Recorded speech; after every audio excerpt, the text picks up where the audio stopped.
Hey Flosstube, I'm trying something different today. So I'm standing up and I'm outside. Well, I guess I've done the outside before, but this flowering cherry tree behind me is in the midst of losing all of its petals, and every time a little gust of wind comes up, it's like this magical pink snowstorm. And I thought, oh, I should shoot my video outside in the midst of a pink petal snowstorm. And then I started setting up and I realized it's really chilly out here, and I'm probably going to be shivering by the end of this video, so I may make it really quick. But on the agenda today is a video that I recorded when I installed my bee packages, and I'm planning to link it up to this video so it just rolls right in at the end of my little Flosstube segment. So if you're interested in seeing what it looks like opening up a package of bees and installing it into a hive, then stick around at the end. But if you're not interested, just when I get to the end of my thing and say bye-bye, then just turn it off and go to the next interesting stitchy video. So today, I am probably going to be a little bit scattered because I've been so busy. I haven't put a whole ton of thought into this video other than I have a bullet point list of what I want to show you. And the first is I want to show you the actual model of my Philip Foster Farm 1847 design, which is exclusive to the Country Sampler in Spring Green, Wisconsin. Right now, oh, here comes the wind. Are we going to get petals? I'm probably going to get petals in my coffee. That's what's going to happen. I'm taking a huge risk. At least I think they're edible. Or I don't know. We'll find out. Oh, let them hear you roar. And then on the other side, today is going to be terrific. T-Rex. Oh yeah, love this mug. So anyway, if you're interested in this design, it will be eventually released to the public, but I don't know when. I usually wait at least a year for an exclusive period for club designs, but I will always at some point release it to the public because I don't like completely exclusive things. Sometimes I change them a little bit, sometimes I keep them exactly the same, but I'll always wait a while. So if you want this one right away, go to Country Sampler online and go to their Girl Club page and sign up, because I think they're still taking people. Don't quote me on that. So I talked about this design, I think in my last video, or the video before that, or maybe all of them, I don't remember. But this is a local historical house that sits, it's one of the final stopovers on the Oregon Trail. And if you haven't seen me talk about it, I go a little more extensively into the history on one of my previous videos. I'm a little bit of a history nerd, especially local history and anything linked to Oregon. And this house still stands, and it has this gorgeous giant lilac tree in front of it that is actually way bigger than what I depicted in the cross-stitch design. But it came as a start from, I think, Maine, with the wife of Philip Foster, and they sailed down around the Cape, back up, settled in Oregon, with a stopover in what was then known as the Sandwich Islands, Hawaiian Islands. And she brought that lilac start with her the whole way, transplanted it several times, and then finally the place where it currently lives, it was planted in, I think, 1880 something. All of the information is in the chart. I love that lilac tree. My kids' school is right by the farm, and so I drive by it 2 days a week when I take them in for their enrichment classes, and I can't wait to go drive past it in the next week or so, because our lilacs are just starting to bloom here in Oregon. Oh, by the way, it's May 9th as I'm recording this, 2018. So there's that design. Next, I want to show you, everything doesn't blow away here, this cool book that I was given. So I go to a rather small church in a small town, but even in small churches, you don't necessarily know everybody. And I was approached at the end of the service, probably about 3 or 4 weeks ago, by a gentleman that I maybe had spoken to once.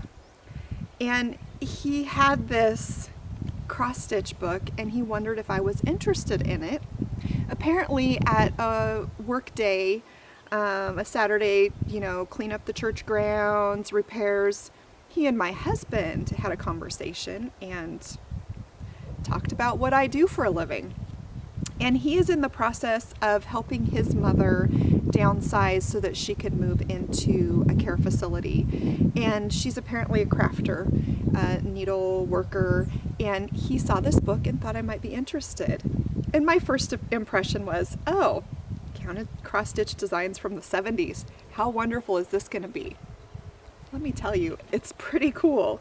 So it's from the Danish Handcraft Guild, and it was published in 1977. I was alive, yes. A child of the early 70s. So, and I'm just going to show you a few of the designs. And it's amazing to me how well these 1977 designs translate into today. Someday I'm going to have time to stitch other stuff, and I will stitch some of these. So there's quite a lot in this book. I don't want to bend the pages back because it's a little bit fragile, but you've got some, nice aesthetics of just very clean Danish looking. You've got angels. You can make a circle table cover. This theme on this page is all angels. I believe these are all charted for DMC. I know there's numbers and it's written in English. I was going to confirm that before I said anything about the book, but regardless, you and we all know how to convert, right? So if it's not DMC, if it's Anchor or something, I'm sure we can figure out how to convert it to colors we like. So this page has table runners. There's a page of designs that aren't necessarily my favorite, but a lot of people may love them, and they're these kind of cartoony children, winter mittens, building a snowman, ice skating, and they're pretty cute. This page has this really great, just all over kind of Christmassy themes. There's carolers and shoppers. There's a church with people going to the Christmas Eve service. And then there's apples. I don't know what apples have to do with Christmas, but apparently they do. Here are some more beautiful angels. This one reminds me of my cousin. She's a cross stitcher, and I've seen her stitch similar style of angels, so I might have to share this with her. Let's see what else. Oh, I love this one. This one is so cool and so 1970s. Look at these candles with it's got circles of, light radiating around the candle flame, but look how just geometrically Danish that is, and wonderful. And then you can stitch these kind of look like gravestone angels to me, tombstone. Little wall hangings, very 70s, but also very just current modern at the same time. Wonderful. Oh, and here the 3 wise men visiting Mary and a little bit older baby Jesus down here. But check out these horses that they're riding. No, please focus on the picture. There you go. Look at those horses. They're red and they have little stars on them. They're fabulous. And then, I don't know, this might be actually the one that I would stitch first. I'm ruining the binding of this book by flipping it back. But look at this beautiful tree right here. Now I have to warn you, there's a lot of straight stitches in there. I don't like straight stitching, back stitching, but it's so pretty. And then this, absolutely adore this candle ring wreath tablecloth, circular. Anyway, I just thought I would share this wonderful book with you all. It's called Counted Cross-Stitch Designs for Christmas by the Danish Handcraft Guild, published by Charles Scribner's Sons in New York. Sale price when it first came out was $7.95. Anyway, have someone walk up to me and say, I know you do needlecraft, right? Needlework. Are you interested in this book? And then have it actually be something that is from 1977 and yet I love it. That kind of made my day. So I told him to keep a lookout, and obviously his mother has great taste, so if there's anything else that has to do with any kind of needlework or embroidery, he's going to be watching for it for me. So hopefully we get some more good stuff. Next, let's talk about an older series of designs I did, because Mother's Day is coming up, and even if we're not mothers ourselves, we all have mothers and grandmothers, and I love that there's a day on the calendar that we in America honor our mothers all at the same time. And there's a series I did a few years back. Now I can't remember what year it was, maybe 2009 or 10. I'll put the info on the video in a caption since I can't remember right now. I did a series to honor my great-grandmothers. I have interesting history. I know we all do, but I have immigrants on 3 sides of my family, which is fascinating to me that in the late 1800s, these women and men chose to come to America from countries in Europe that by our standards today are fabulous countries, and I always was curious why they left these countries in Europe. And what I've collected over the years information is that the economy and the job market in the late 1800s wasn't necessarily that great in these countries, and it was the strong people, the ones that were brave. This is what I've been told by distant relatives that currently still reside in these countries, that they were the ones that left to look for a better life for their families. It wasn't that they didn't love their homeland. And actually, even my grandfather's generation, his parents came from Norway. And that Norwegian patriotism, even though he was born in the United States, was strong in that household. And we ate Norwegian food, and we said things like "Ufta," and the Norwegian flag was everywhere. And so this first one I'm going to show you is in honor of my maternal grandfather's mother, Johanna Marie Haugen. And I probably am not saying that right, and I'm so sorry, my lovely great-grandmother. She was born June 14, 1881. So I guess it was the early 1900s when she immigrated, because her husband had come over as a young man in his 20s. He had settled in Leavenworth, Washington, built a home, and then he decided it was time to get a wife. So he went back, and family members set them up, and Johanna was already in her early 30s, I believe, maybe 30 or 31 when they got married. And she was a well-established person and decided to leave everything behind and come to a new country with her husband. They ended up having two sons, my grandfather being one of them, obviously, and his brother, and they had one miscarriage. But by all records, lived a really wonderful life here in the United States. And this design, I drew on elements that remind me of the Norwegian things that were in my grandparents' house growing up. There's this stitching right here is reminiscent of Hardanger lace, and here's the Norwegian flag. Some very kind of Scandinavian looking flowers on the side, and then I inserted a photograph of her into the design, which is the theme in all 4 of these samplers I'm going to show you, and comes with instructions for how you can insert a photo.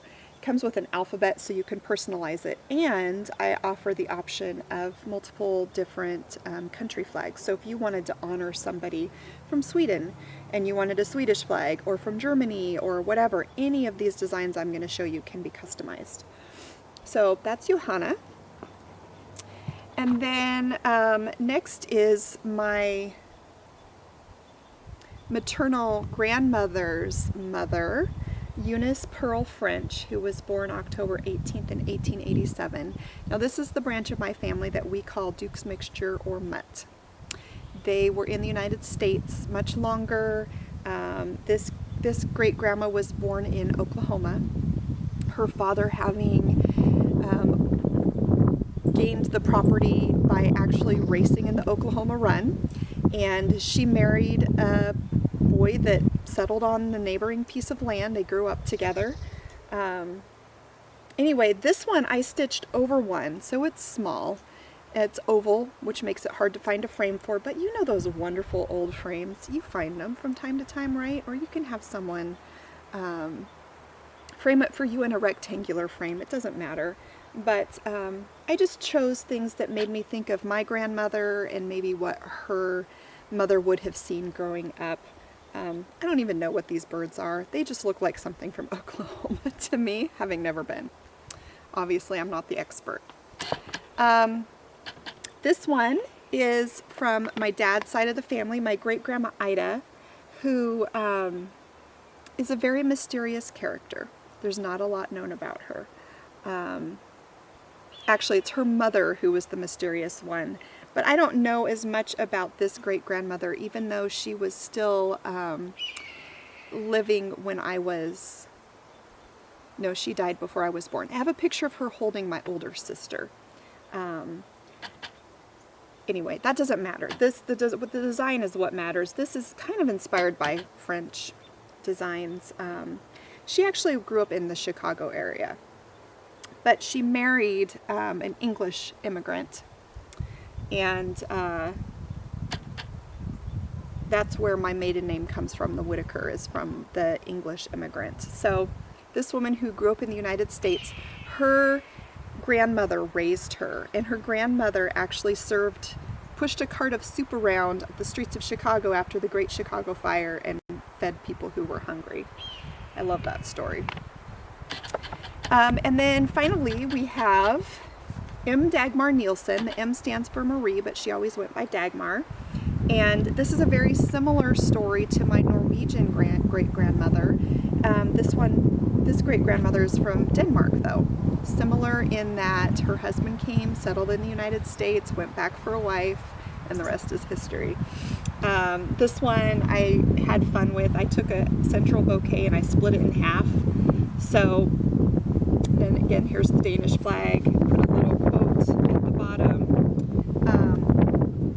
All of these charts have information in them about the story of my great-grandmother's lives, just because it's my way of honoring them and a tribute to them. But what I'm going to do, I just have the covers here, and you'll see on the inside I have a little write-up, tiny little biography about each of them. Oh, you have to see this picture. I absolutely adore this. This is my great-grandma Ida holding one of her sons. Isn't that beautiful? So glamorous. Anyway, I am going to offer a copy of each of these charts. Ida, Dagmar, Johanna, and Eunice Pearl. She always went by Pearl. She didn't care for the Eunice. So what I would like you to do is comment below. You can tell me something about one of your great-grandmothers if you want. Or, here comes Kitty. He's meowing at me. Hi, Kitty. Hi, Kitty, Kitty. You want to be on Flosstube? I'm not going to pick him up. He's lived his whole life outside. He does not like being picked up. But he does love loving and cuddling and petting on his terms. Anyway, put below in the comments, I would like to stitch and then say the name of the great-grandmother. And I will make sure that the great-grandma's names are listed in the description somehow, or you can click over to my Etsy shop and look at them more closely if you want. I'll also put that link in here. And then by the time I do my next video, which I'm sorry, I don't know when that's going to be, could be 2 weeks, could be another 4, I will go through your comments and we'll choose randomly who gets each of the grandmothers. And please don't, you have to be 18 because you have to give me your address. Don't use the word giveaway or I will delete your comment. Just say, I would like to stitch, and then say which grandma. This is a great way. You could have this be a birth sampler, put a picture of a baby in there instead of a grandma. You could have it be a marriage sampler. They're very versatile designs. It's just that the focus is on being able to insert a photograph inside, which is a lot of fun. I'm almost done, you guys. I don't know how long I've been rambling on, 20 minutes? I sure hope I don't. Sometimes I watch these back and I'm like, where was my brain even going? I say funny things, but it's okay. Today will be terrific. So, now I'm going to show you my new releases for the month of May. And the first is a release of an exclusive club design that I did for the Ladies Prim Society Club through Dying to Stitch. And it's my Stars and Stripes stocking. And when they sold it, it came as a kit. And I will just be selling it as the chart. But it comes with the instructions and the template for making the little stocking. I plan to do more stockings because they're fun and they're cute and they're small and they're versatile. Even though stockings are Christmassy, they can also be other things like this. Little patriotic lady with a flag, Stars and Stripes forever, some little patriotic bunting at the top. Now, a word about the metallics. I know, you either love metallics or you hate metallics. I am one of those people that hates stitching with metallics, but I had never done it before I stitched this stocking, and I wanted to at least give it a try because I know some people love it. So I did, and here's the thing. It was not fun stitching with the metallics that I chose for this design. Having no experience before, I didn't know what brand to use. However, I love how it looks. It's all sparkly and shiny, catches the light, which is what fireworks are, is they're light. So that's why I did them in metallics. But if you don't like stitching with metallics, I would recommend just going to a local needlework shop or calling one if you don't have one close to you and saying, I want silk in a nice silver and a nice gold that has a good sheen to it.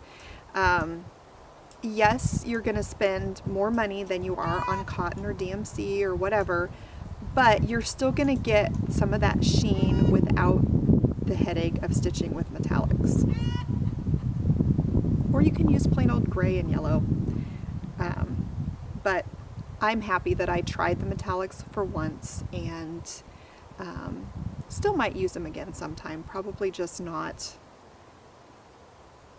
in a huge concentration. Anyway, this is called Stars and Stripes Forever, and it's in my stocking collection and is now going out to distributors. Well, first it's going to my shops on my automatics list. Any shop that wants to order it from me can just contact me via email and I respond very quickly. It'll go out to the distributors next week in the mail, and then they can start selling it to people. But simultaneously, I'm going to be listing it in my Etsy shop for those who don't have a local needlework shop or just want to buy directly from me. all good one way or the other. Support your local needlework shop, come straight to me, just buy the happy things that make you content when you're stitching, and this could be one of them. And next, since we're on the patriotic theme, is my Festive Little Fobs, the Americana edition.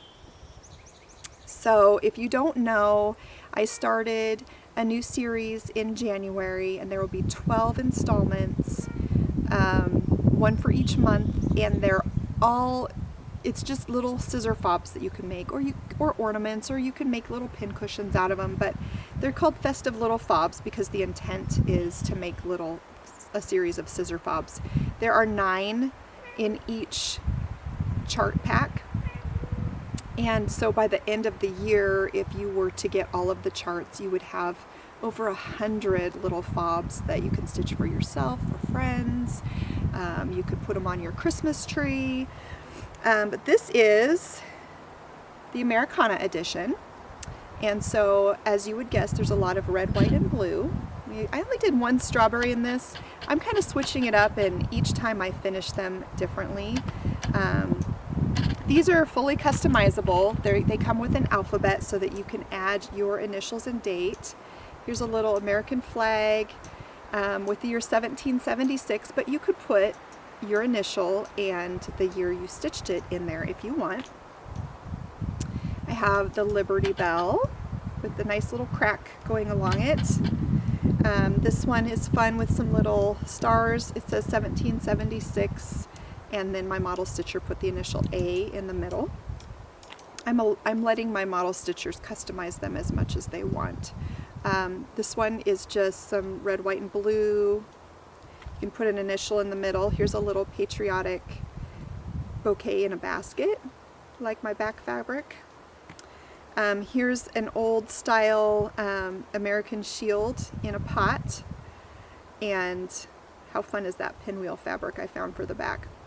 By the way, the trims that I use, I love to use Lady Dot Creates. First of all, Lois is super easy to work with. She has an Etsy shop which makes her trims easy to find if you don't have a needlework shop. And she just has a great variety. Here's another one. It's a little red, white, and blue. And then the last one is an American Eagle. And I put the gold rickrack on because it reminded me of the flag in my classroom as an elementary school student. Remember when we used to stand up and pledge to the flag every single morning? And the flag had the gold fringe all around the outside. So that's my little honoring of that old 1970s trend. I don't know, maybe flags still come with the gold trim, but mostly when I see them now, they're just plain flags.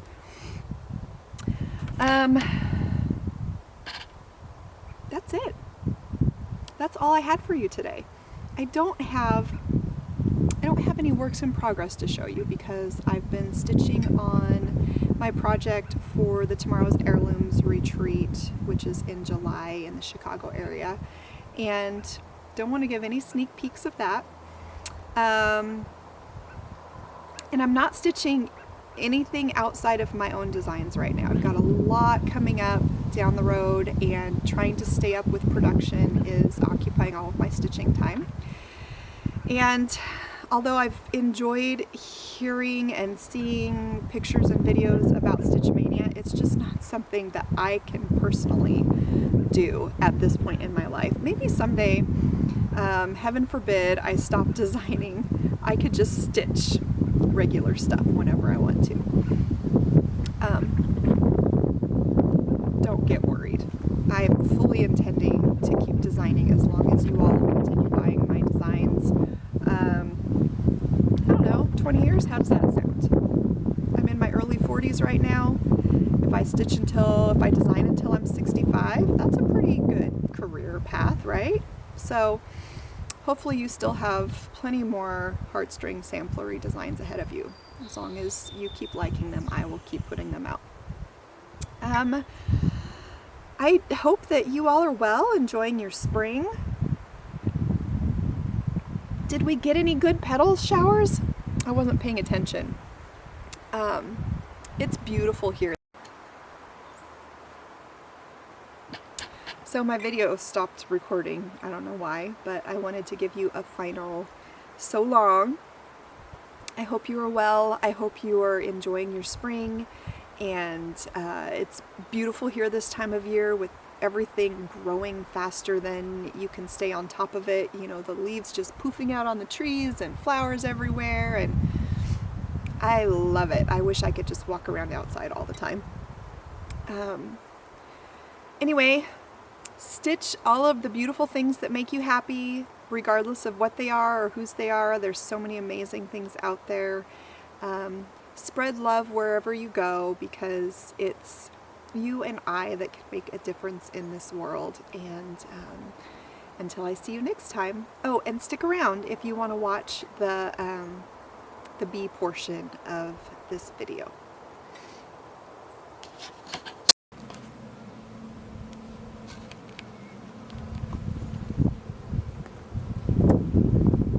So here we are. I'm ready to move my new bee colonies into their permanent homes. They've been flying out here for a few hours and they're happy in the sunshine. They've been out in the orchard pollinating the trees already, and I have not opened these boxes yet, so we're gonna tape this whole thing. So I don't know these bees, so I'm suited up more than I normally would with my thickest gloves. I've got the full suit on, thick socks so that my ankles are protected. I don't use smoke, but what I use is a 1-to-1 solution of sugar and water that you spritz on the bees, and then they are so busy licking the yummy solution off of themselves and each other that it keeps them very calm. It's a nice natural way to work with bees that's not smoky. So first thing I'm going to do is carefully move nuke number 1 out of the way.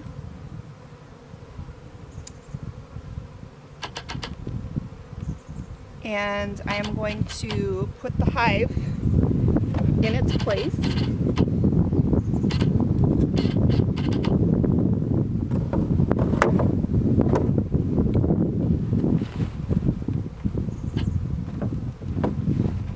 Exactly where I want it to be. I like all my corners lined up. So inside of this, I've got some old frames of drawn comb from last year's bees. And what I'm going to do is I'm going to have 2 frames in here. The other 3 I'm going to take out for now.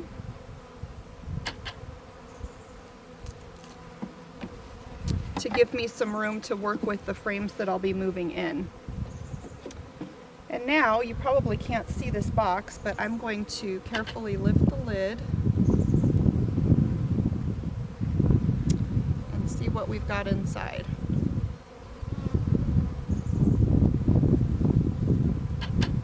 We have 5 frames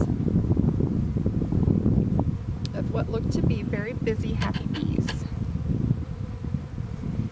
So I've got this, which very originally is called a hive tool, and I'm just going to gently pry up the first frame out of this little cardboard box, loosen each end so that I can carefully lift it out.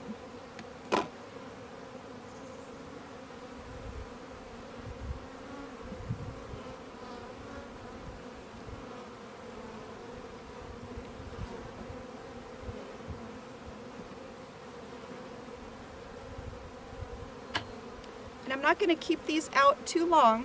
I want to get these bees settled in and happy, but I want to get a look at what they have. I see a lot of very hungry bees with their faces inside, drinking the nectar.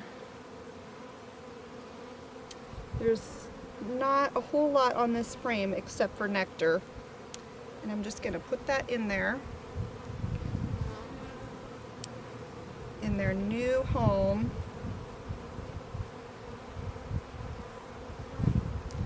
and go for the second frame. And what I'm going to be looking for as I get close to the center of this box is for evidence that the queen has been laying, and that there's a healthy colony of bees going on. Again, I see a couple of capped cells, which means there are baby bees. I actually see one, it looks like maybe emerging. Yep, I have a baby bee hatching.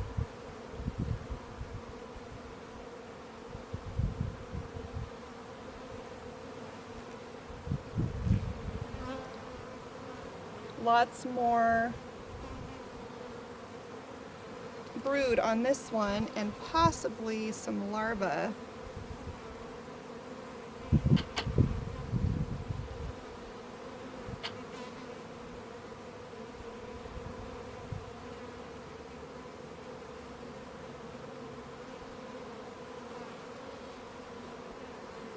Yeah, I do see some bee larvae in there, so that's a good sign.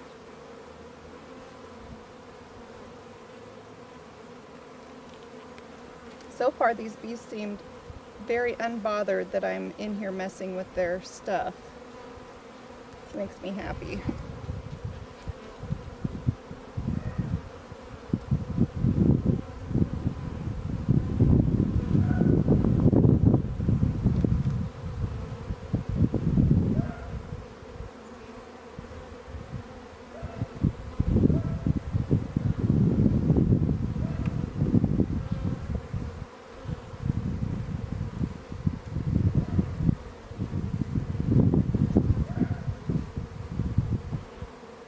Not a lot of babies in this hive.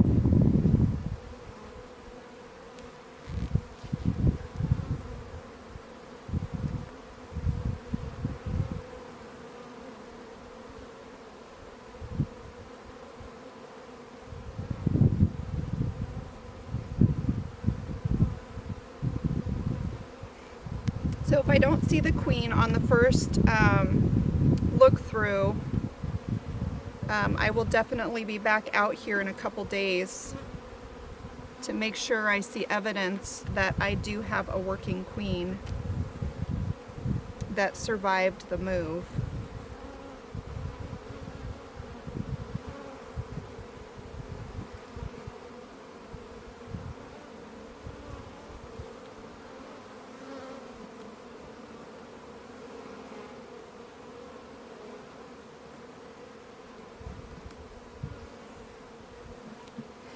This frame is stuck.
Oh, there's interesting. There's more brood on this side. And there's actually some drones already being made. So you can tell the difference between a drone and a worker bee based on the capping. The drones almost look like a piece of Kix cereal has been stuck in the top of one of the cells. Because the drones are bigger, they need more space. And the worker bees capping on their cells are flat.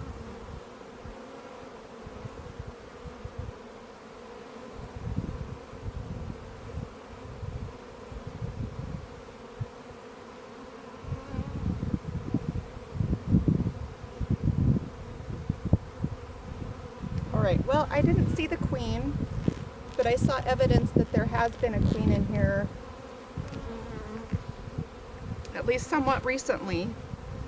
I did not spot eggs, but it's kind of a bad time of day. The lighting is not great. And honestly, I'm not very good at spotting eggs yet. I need to get better at that. So that is all of the frames that came with the nuke. So now what I'm going to do is take this box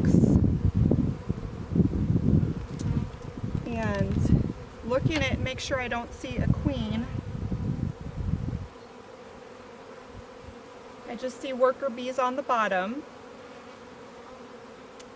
And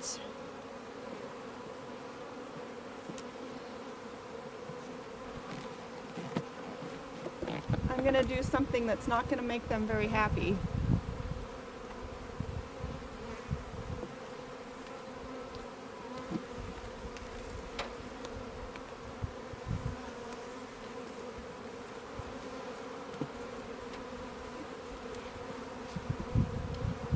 There's a few stubborn bees left in there, but we're going to let them find their way home. So now all that's left is to put the last 3 of these open frames in for them to clean up and use to their heart's delight.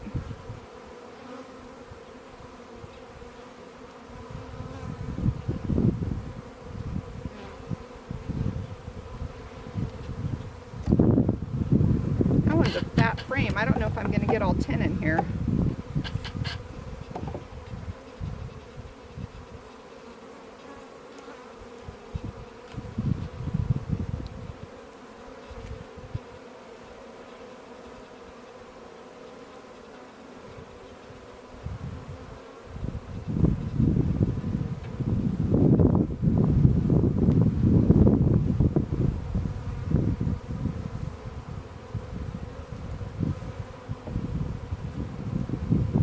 Yeah, that's not going in there.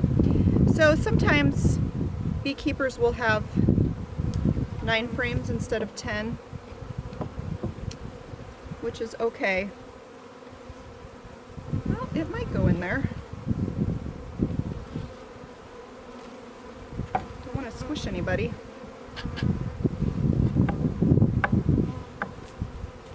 Nope. We're going to keep this one as a 9 frame. I don't want to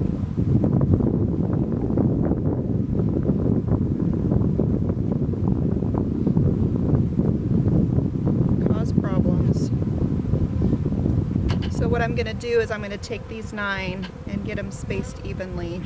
Bees don't like too much space. If they have space, they'll fill it up.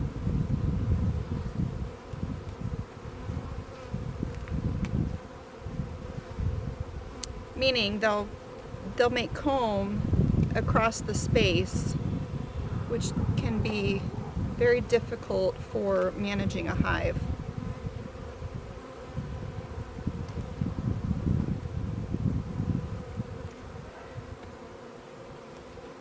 Alright, so these lovely ladies have been through enough.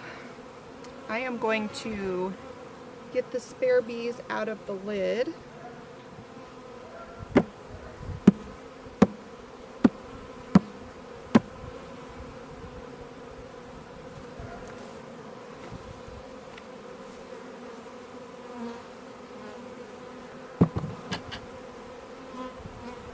I'm going to put the top on.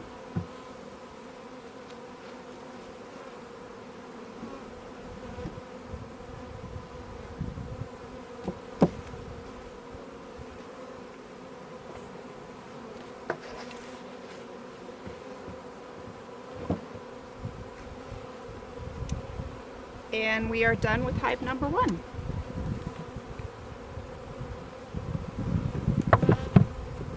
I'm going to set these up on top for now so that the bees that are left behind will find their way into their proper home.